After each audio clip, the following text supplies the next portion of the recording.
CES 2025 has come and gone. I was not there, and this is not a summary of everything that happened. There's a lot more I could discuss, but I'm focusing on just two universal takeaways that I got from all the reporting I saw.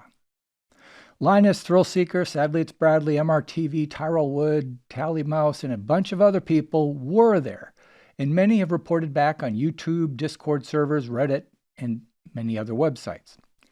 Almost all the buzz I've seen so far has been about the Pimax Super and the Maganex Superlight 8K, so I'm going to focus there. With a bunch of people trying out and mostly reporting back on just these two headsets, you might think we'd reach a consensus, right? Not even close. And that's what makes this interesting. Starting with the Pimax Super, I read an initial report about the new head strap for the Super that described it as similar to the Vario XR4 and saying it was far more comfortable than the Crystal. Cool.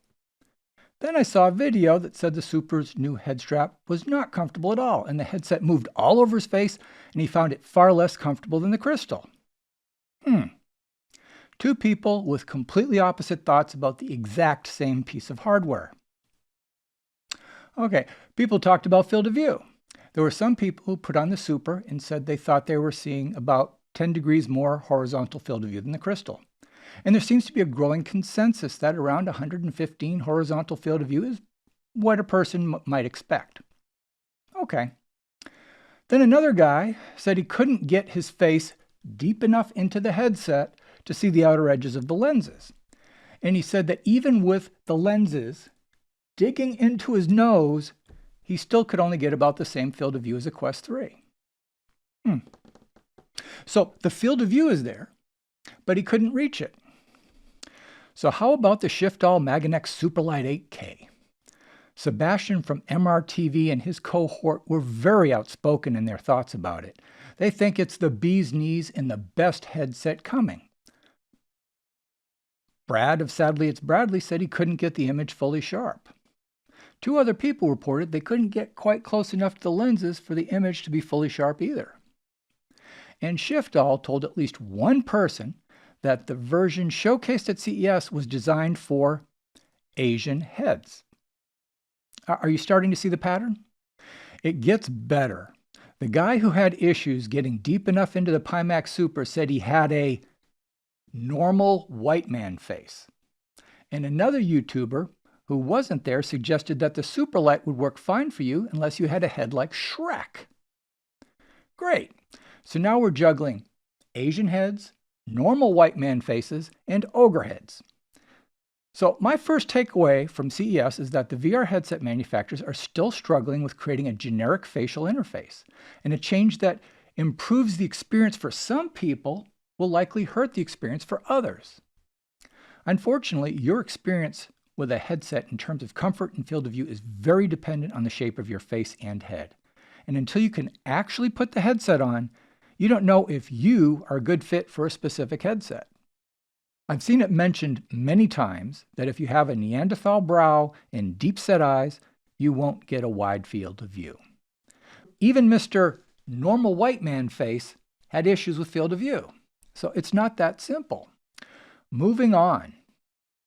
The term distortion profile keeps coming up over and over and over again lately.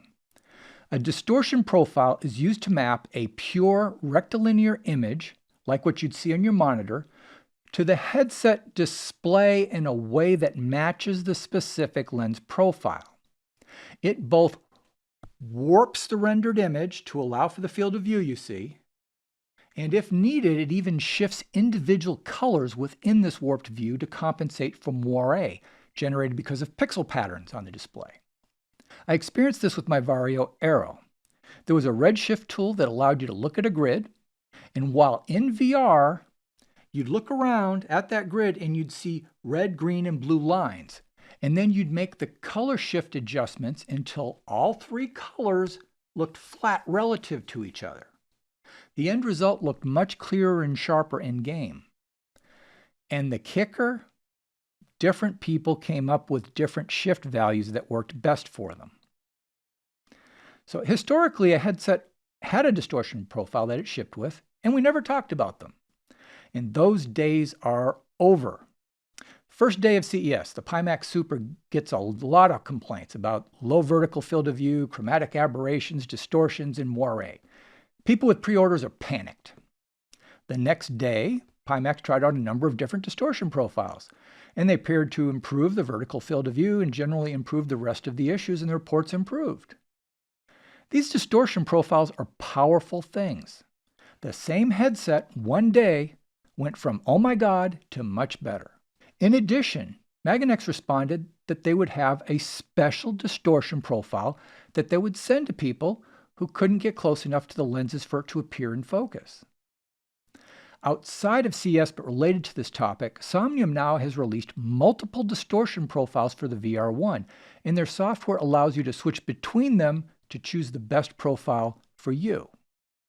Now, VR headset ergonomic issues are nothing new. Just remember that one reason why you'll see dramatically different reports from different people for the exact same headset is going to be how well that headset fits that reviewer's face and head. They may each be getting a very different experience.